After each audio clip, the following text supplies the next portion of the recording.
નમસ્કાર. અંગ્રેજી વાક્યની અંદર ક્યારે ડીડ વાપરવું, ક્યારે ડીડ નોટ વાપરવું અને ક્યારે કેપિટલ ડી વાળું ડીડ વાપરવું એની સમજ માટે આજે આ વિડિયો તમારા માટે ઉપયોગી થશે. સૌથી પહેલાં આ ત્રણ શબ્દથી આપણે કયો ટોપિક શીખવાનો છે એ નક્કી કરીએ.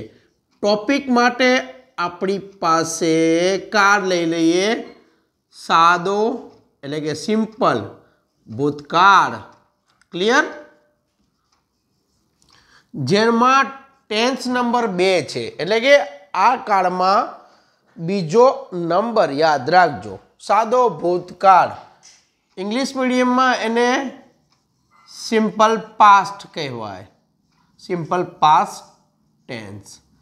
પણ ગ્રામરની દ્રષ્ટિએ વાત નથી કરતો હું. પ્રેક્ટિકલ માતૃભાષા ગુજરાતીને ધ્યાનમાં રાખીને ઇંગ્લિશ કેવી રીતે બનાવવું એ ક્લિયર કરવા માંગુ છું. તો સાદા ભૂતકાળ સાથે માતૃભાષા ગુજરાતી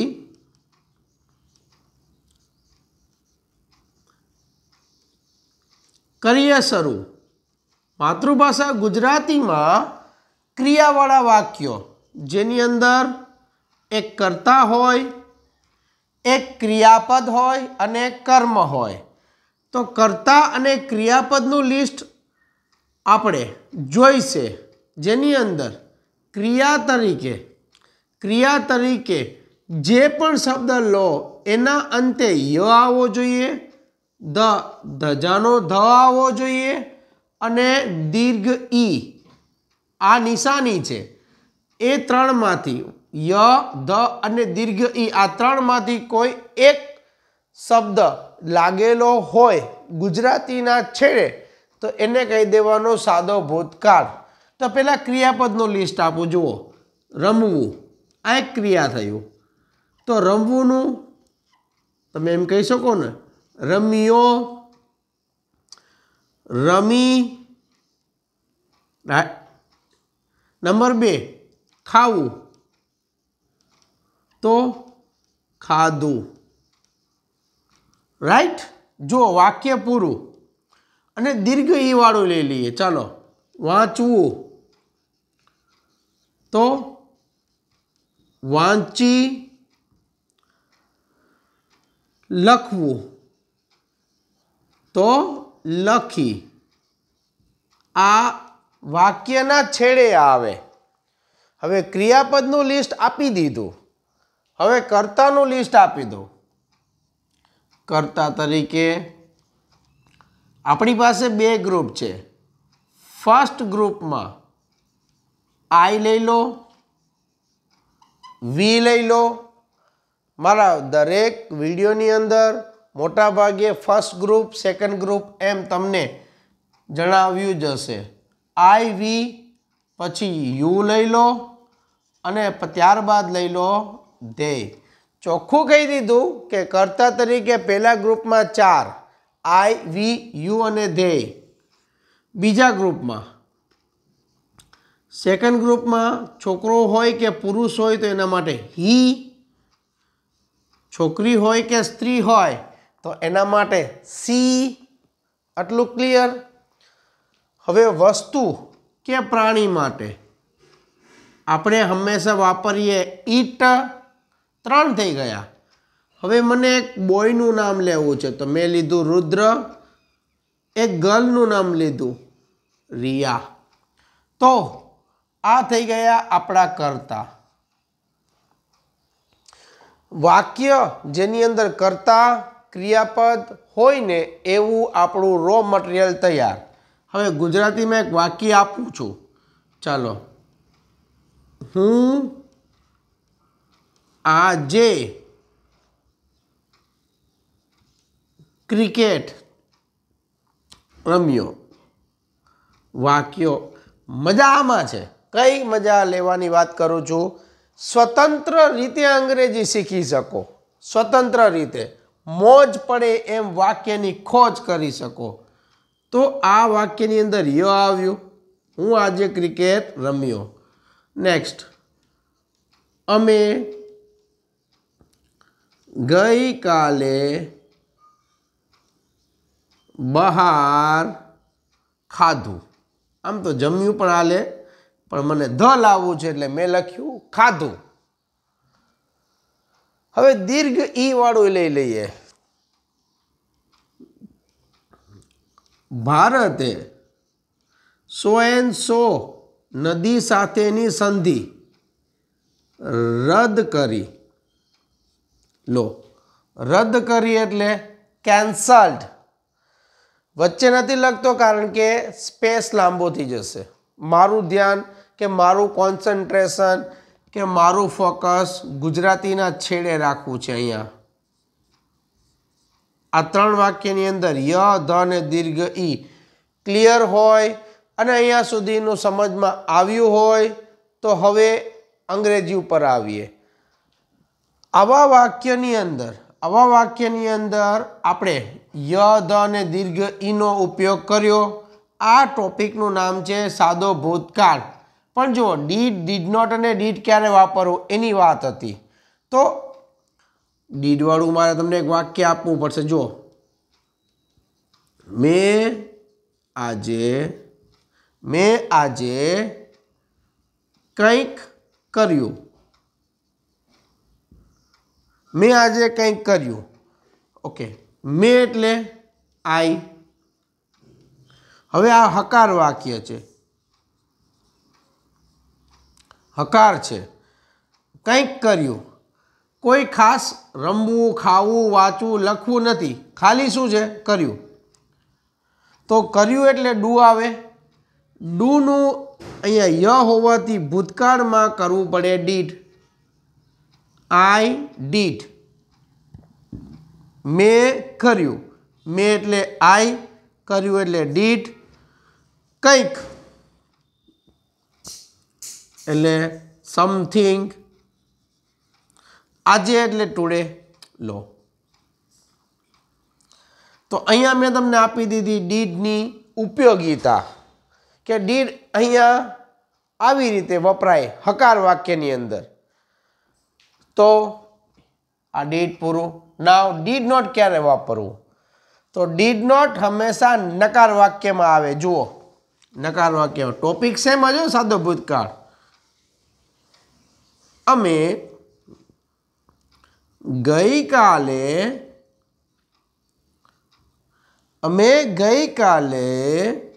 મળ્યા નહીં. શરત પ્રમાણે આ રહ્યું ય, ધ અને દીર્ઘમાંથી ય. પણ વાક્ય નકાર છે અને બધાને ખબર છે કે નકાર બનાવવા માટે નોટ આવે. પણ ડીડ ક્યારે આવે? તો સાદા ભૂતકાળમાં જ આવે ડીડ. સાદા ભૂતકાળમાં ડીડ આવે તો કેમ ઉપયોગ કરવો? તો અમે એટલે વી. નહીં હોવાથી did not. We did not. Clear થતું હોવું જોઈએ. We did not. નહીં માટે ડીડ નોટ. ગોખવાની વાત નથી કરતો, સમજો મેમ્બર્સ. ડીડ નોટ આવે કારણ કે તમે સાદા ભૂતકાળમાં છો. સાદા ભૂતકાળમાં નકાર બનાવો છો એટલે ડીડ નોટ. કન્ફર્મ કહી દો તમારા માઇન્ડને. હવે અહીંયા મળ્યાનો સ્પેલિંગ કયો થાય? મેટ ન થાય. શું થાય? મીટ. મૂળ રૂપ આવે. મૂળ રૂપ. V2 ના બદલે હવે આવશે અહીંયા V1. આ ડીડના કારણે બની જશે meet. We did not meet. ગઈકાલે એટલે યસ્ટરડે. લો, गागर सागर भरवानो प्रयास करी रह्यो छू। समझने के लिए इशारा ही काफ़ी है। हवे डीड नॉट नी बात करी दीदी। हवे आ डीड क्यारे वापरवू? आ डीड तो उसका भी हमारे पास है सॉल्यूशन।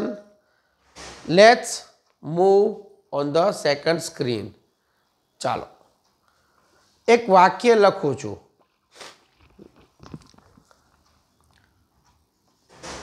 तमे हूँ तमने ज पूछूं छू, तमे આ સમજ્યા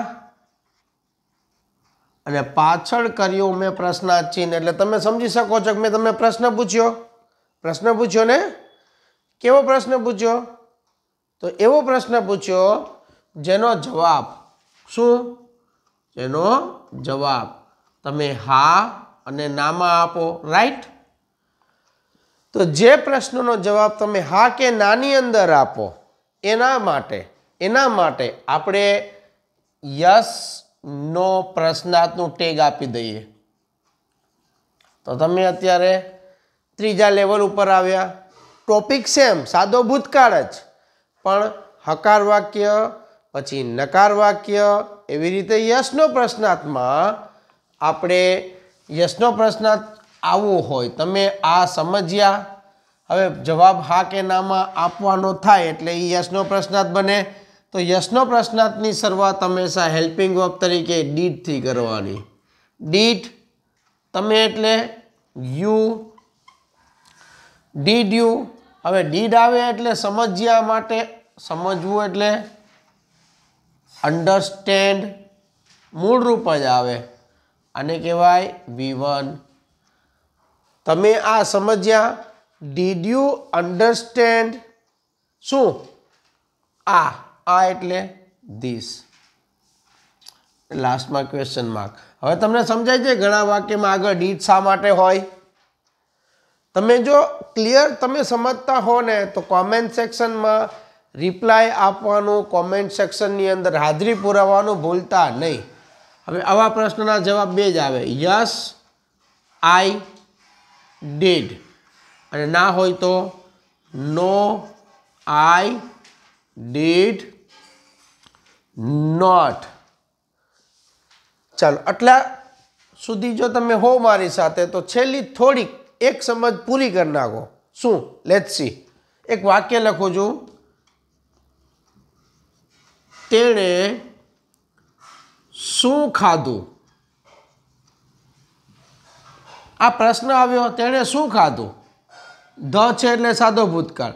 આવા વાક્યોને કહેવાય WH પ્રશ્નાર્થ. WH પ્રશ્નાર્થની અંદર પેટર્ન સેમ જ રહેશે. શું એટલે અંગ્રેજીમાં વોટ બને. વોટ.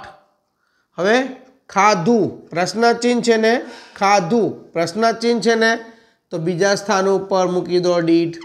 આ ડીડને લઈ લો ડીડ. What did.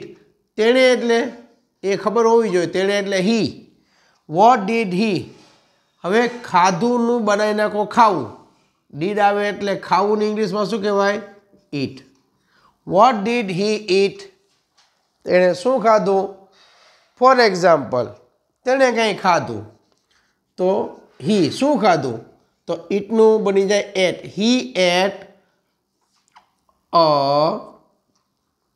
બનાના. લો આનું ગુજરાતી શું બનશે ભાઈ? તેણે એક કેળું ખાધું. વિચારવાની શક્તિ હોય ને તો અંગ્રેજીના ટોપિક સહેલા છે. હવે લો, ઇટ્સ ટાઈમ ફોર ટાસ્ક. એક વાક્ય લખું છું. હું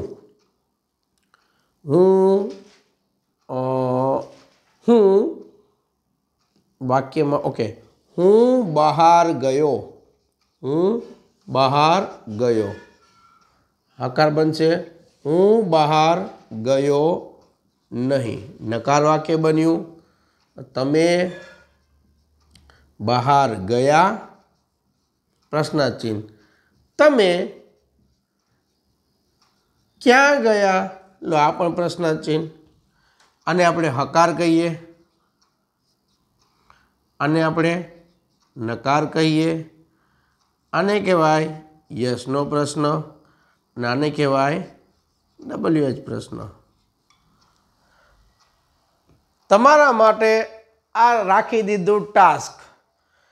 કોમેન્ટ સેક્શનની અંદર યા આપેલા કોન્ટેક્ટ નંબર ઉપર કાંઈ પણ હોય, યુ કેન આસ્ક. જો આવા જ વિડીયો તમને ઉપયોગી થતા હોય તો આપને નમ્ર વિનંતી છે કે શું કરવાનું છે એ તમે કરતા રહો. Thank you. જય હિન્દ. મળીએ જલ્દી. અને હા, કંઈ પણ એવું હોય સજેશન, ઇન્ફોર્મ મી અર્લિયર. મળીએ નેક્સ્ટ વિડીયોની અંદર. ત્યાં સુધી જોતા રહો, શીખતા રહો, વિચારતા રહો અને યાદ કરતા રહો. અને શેર કરી દેજો.